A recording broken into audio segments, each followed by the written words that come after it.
Hello, all. Welcome back to episode 4 of season 2 of the Brighter Black Futures podcast. I'm your host, Lisa Dobson, and I'm so excited to be here with you all again for another episode.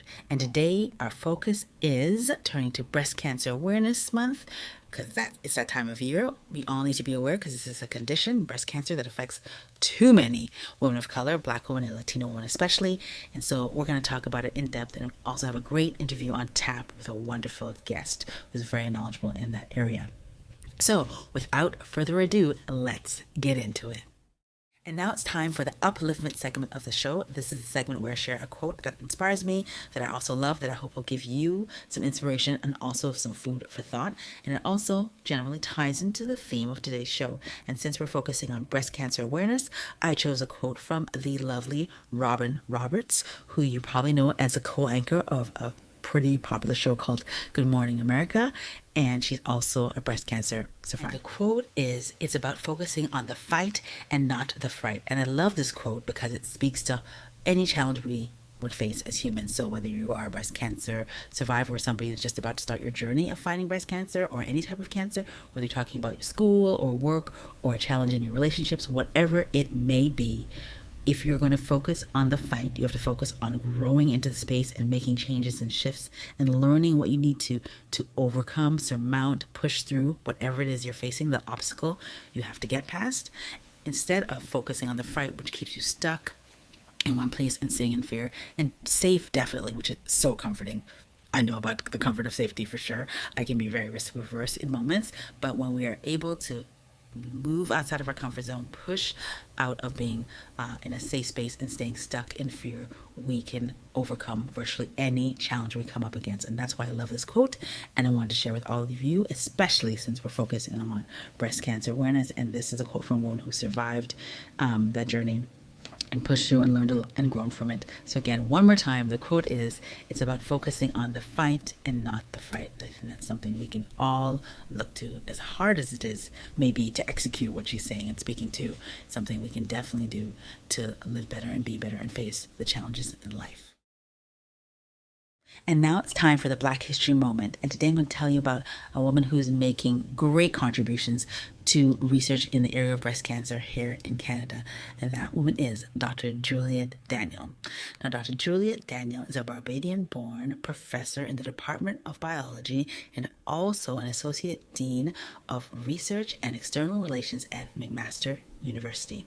She is also an associate member of the Department of Oncology and the Francombe Family Digestive Research Institute at the university.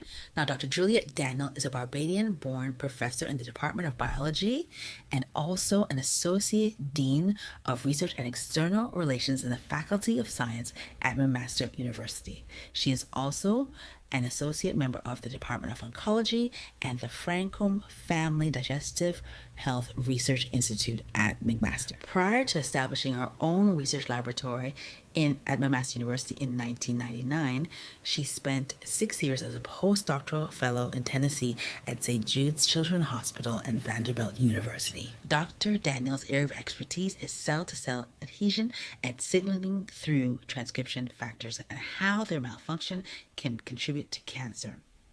Dr. Daniel's research led to her discovering a new gene, which she named Kaiso, which is a nod to the popular Caribbean music calypso. Dr. Daniel and her team are currently focused on researching colon cancer and the very aggressive and difficult to treat triple-negative breast cancer, two conditions that are known to affect women of African descent, young women of African descent, and Hispanic women more negatively, in that they often receive later diagnoses and have more fatal outcomes to these cancers. Dr. Daniel and her team are currently looking for unique DNA mutations and markers that can explain this racial disparity and also be used for diagnostic testing for women around the world, regardless of their ethnicity, to help find triple-negative breast cancer more quickly and create better outcomes for all women. In recognition of her contribution and research, Dr. Daniel has received numerous awards, including the Black Excellence in STEM and Medicine Mentorship Award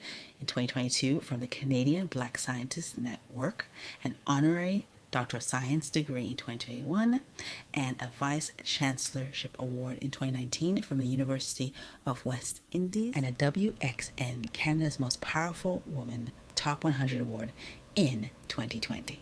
If you're interested in connecting with Dr. Daniel and learning more about her work, reach out to the Olive Branch of Hope and ask them about the Think Beyond Love Pink Breast Cancer Awareness Workshop she runs for women of African descent living in the GTA. Hello, everyone. Welcome back to the Brighter Black Futures podcast. I'm wearing pink, as is my guest, who I'm about to introduce because it is Breast Cancer Awareness Month. I want to shine a spotlight on this issue because so many Black women are impacted by this. They're not diagnosed soon enough. They tend to have higher mortality rates in other parts of the other demographics in Canada and beyond. And so I think it's really important we discuss this, and to make sure this discussion is robust and full of insightful information, I invited my guest, June Buckle, who is the director of the Peel Region Olive Branch of Hope, the Olive Branch of Hope, let me say it correctly, as well as one of the ambassadors of the organization. She's also a single parent and a fabulous human. Jean, welcome to the show. Thank you so much, Bisa, for having me. I'm very happy to be here to, like you said, shine a light on breast cancer, particularly during Breast Cancer Awareness Month. Uh, I I personally think that every month should be Breast Cancer Awareness Month based on statistics, but we're happy that at least we have the month of October. So thank you so much for having me. Thank you again. All right, let's get right into the questions. Mhm. So you yourself are a thriving breast cancer survivor. You beat triple negative breast cancer, which is quite a feat for those of you who don't know. So can you tell me a bit about the journey to diagnosis and how you first found out you had the condition? Well, I actually found the lump myself when I was in the shower. And I hear thousands of stories from women who say, you know what? I was having a shower and I decided I was going to do my breast examination and I felt that lump. And the same goes for me. I was in the shower and I felt the left and I felt the right. And I thought that doesn't feel right. And I felt the left again. I thought nothing there. And I felt the right. And I thought, yeah, this feels different. I've never felt this before. Although I have been doing my self-breast examination, which I always encourage women to do. Always encourage you to do your breast examination. So of course, I was very concerned, and I that Monday morning, that was a Sunday night actually, and the Monday morning I went to work and I called my doctor's office, and I was told the doctor has a cancellation at midnight at midday. Can you make it? And I'm thinking, well, who can stop me? And I knew right then and there that I was gonna be okay. And the reason I say that is because when I call my doctor's office, I'd like to make an appointment. Oh, she doesn't have an appointment for the next 2 weeks or 3 weeks.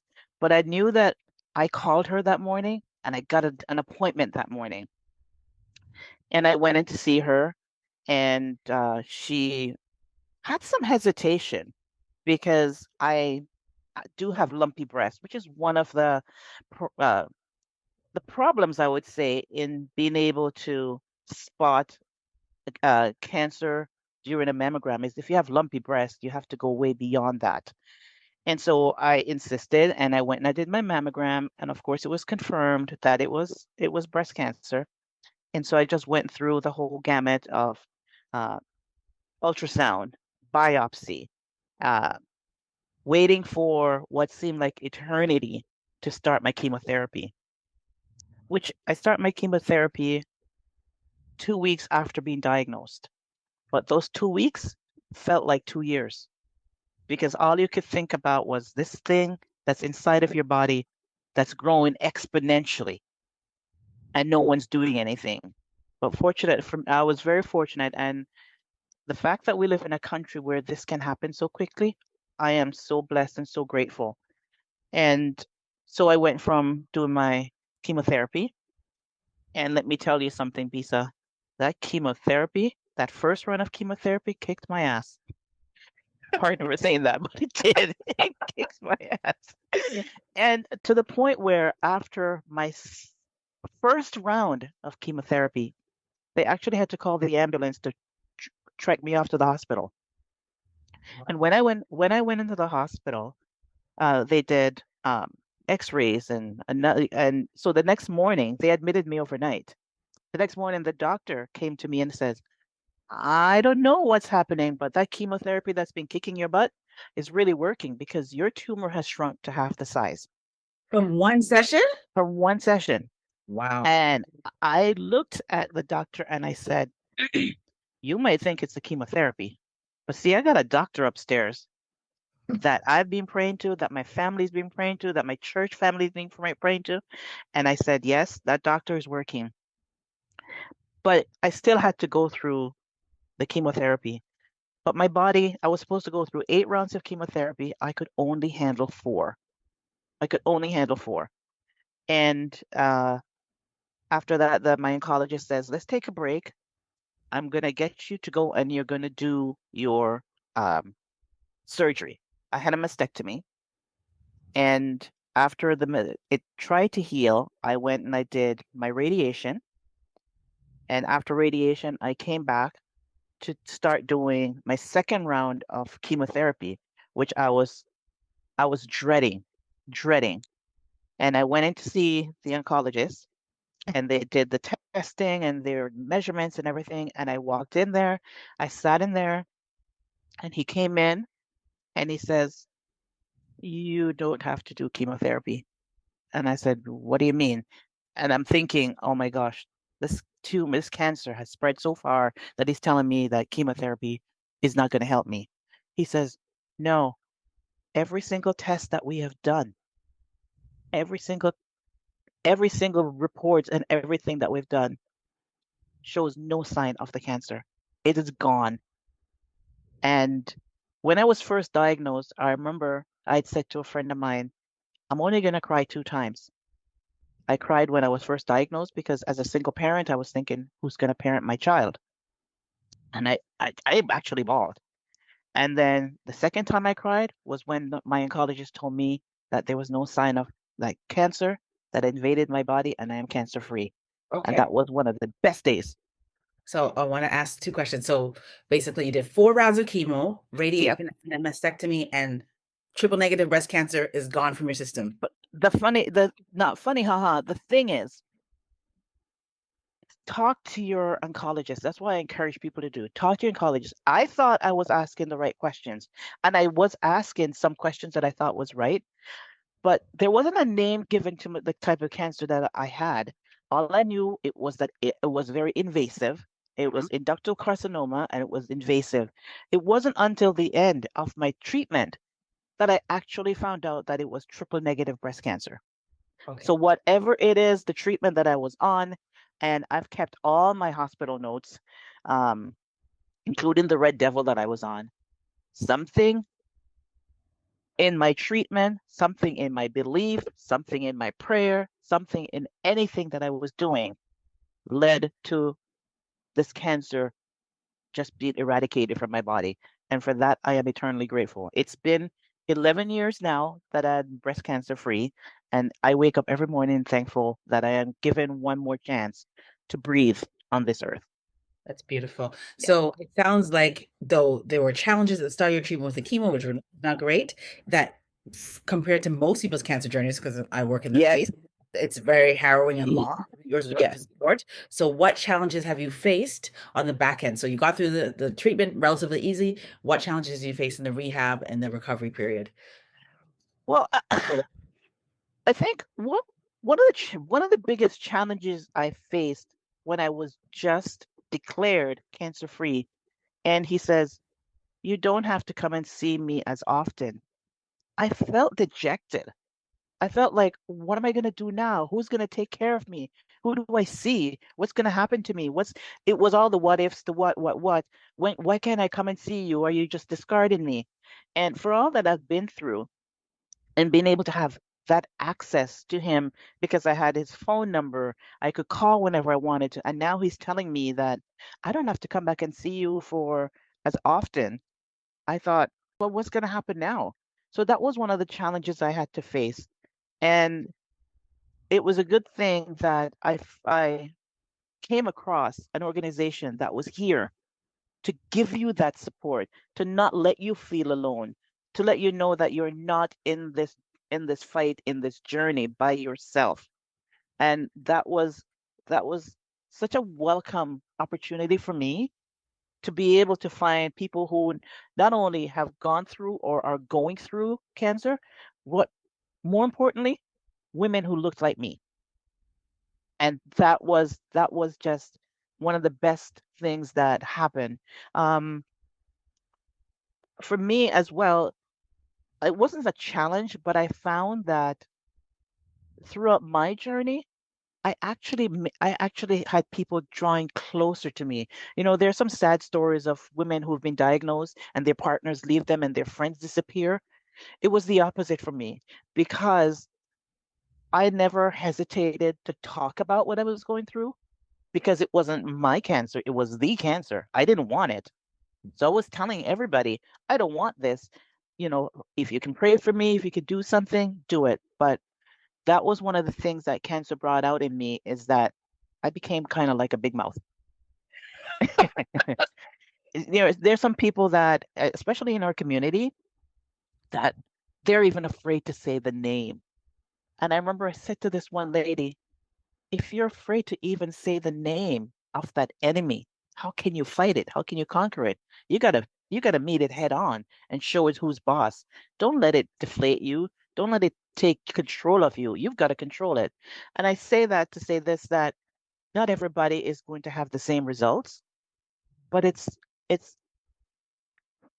some people look at cancer as a death sentence.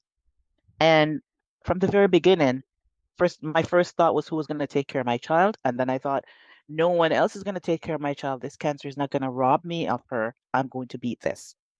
Fantastic. And okay, so since you're already sliding into the next question, let me ask you. So you started to say, as far as advice, make sure you talk about it and Yes. express and don't hide, and it's considered a death sentence. What other advice would you give to somebody who's just recently diagnosed or supporting somebody who's recently diagnosed and about to start the breast cancer, the fight with breast cancer? You know the old saying, silence is golden? Yeah, Not in this case. yeah. Not in this case. Because there are people who they not be medical doctors, they may not be scientists, but sometimes it's all you need is somebody to listen to you. They don't have to say anything.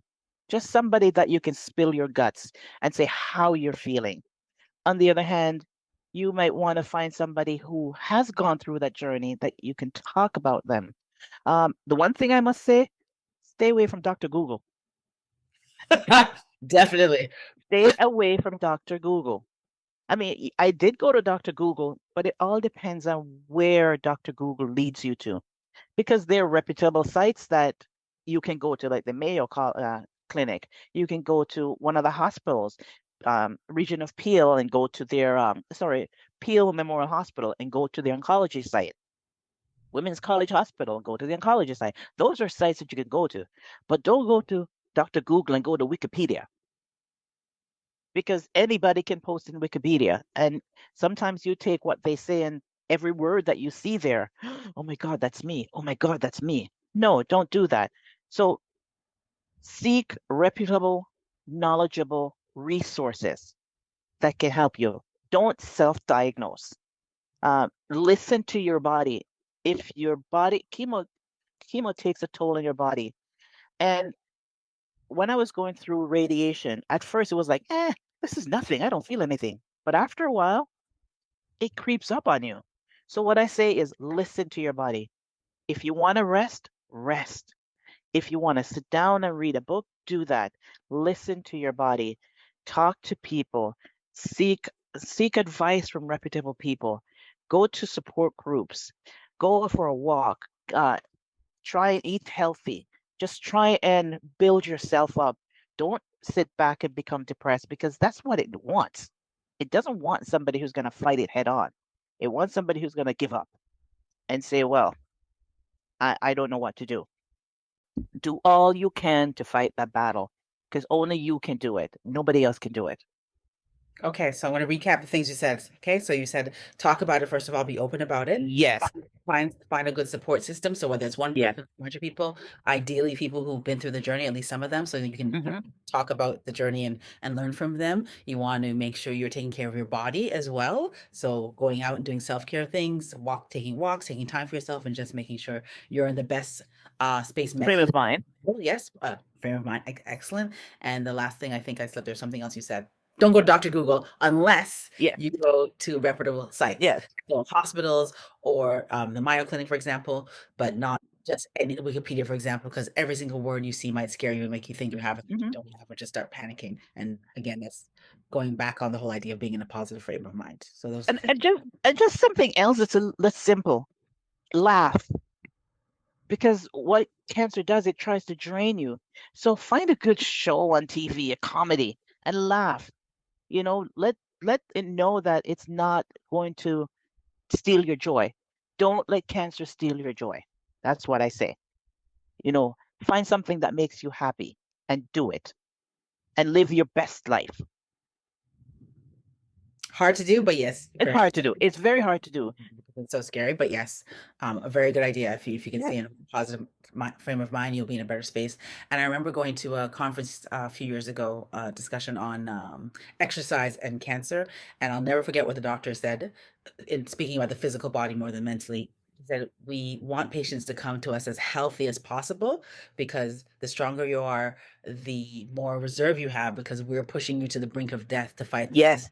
So if your body's in a good space, and I think also mentally, if you're Yes. in a as hard as it is, I'm not saying this flippantly at all, to be in a space of victimhood and feeling why me, definitely it's so easy to go that way. If you can Hmm. pull yourself out of that and be in a good frame of mind, your battle will be easier and it will be better for you. So Right.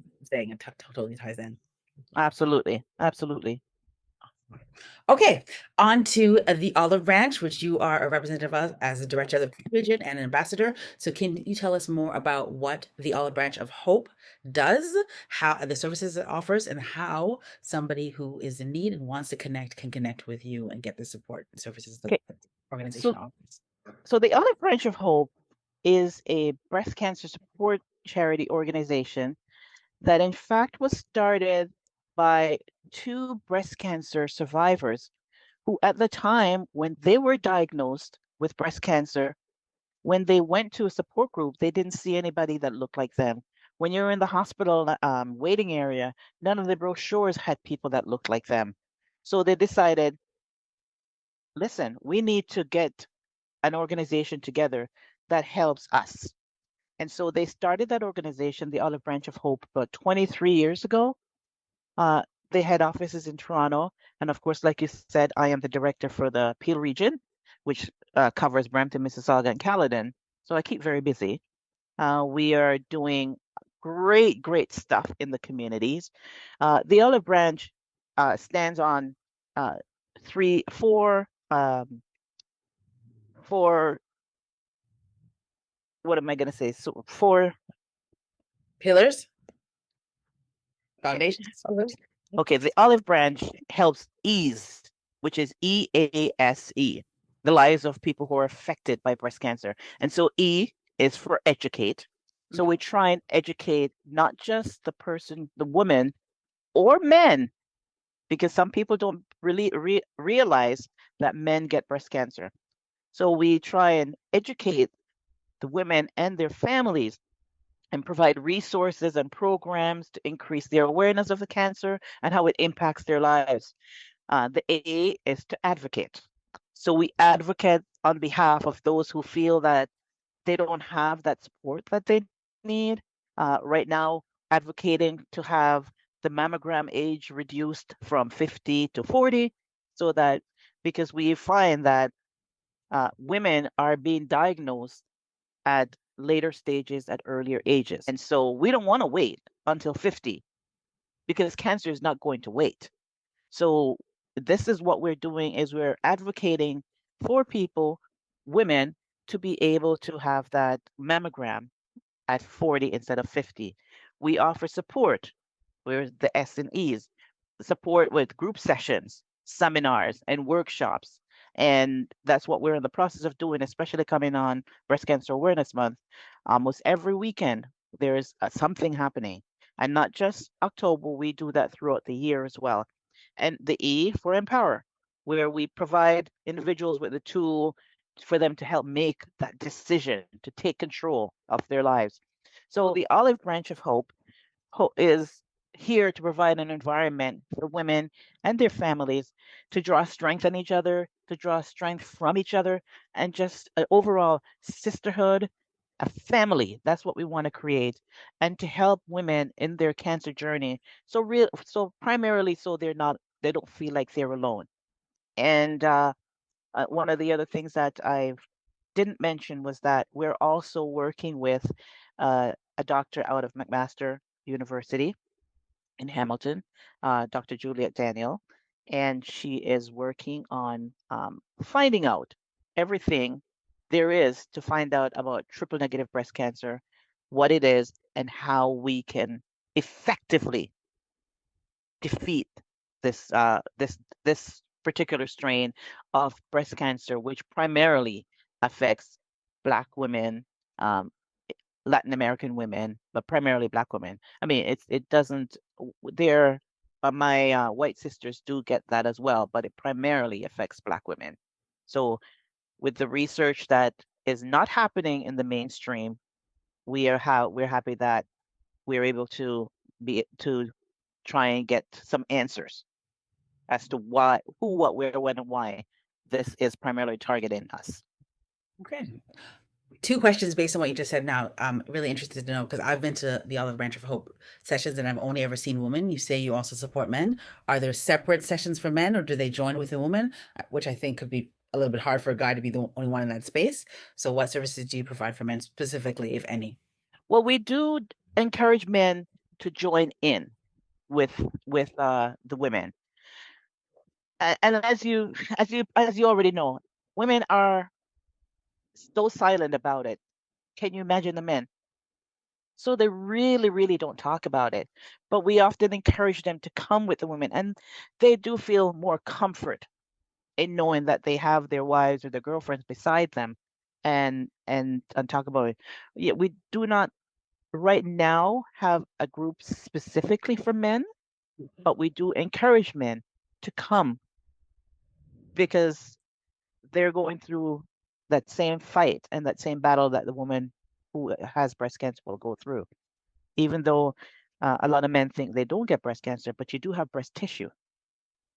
And so that's why we encourage men as well to speak to their doctor. And men, please do your self breast examination monthly, just as women. Okay. I've never ever heard that advice. So thank you for sharing that. Men, do your breast self-examination as Yes, well. It's never yes, targeted to men, and that's yes. important. Okay. The other question I want to ask, based on your other answer, is you say the Olive Branch, I'm sure, is one of many organizations advocating for lower mammogram ages. So to Yeah. start that process lower, what is that process like? How far along are you? Does it look like it's going to happen? This is talking with politicians and talking with the uh, the decisions maker, as you call them, that believe that the age should remain at 50. And these are not people who have gone through breast cancer, which is the big battle.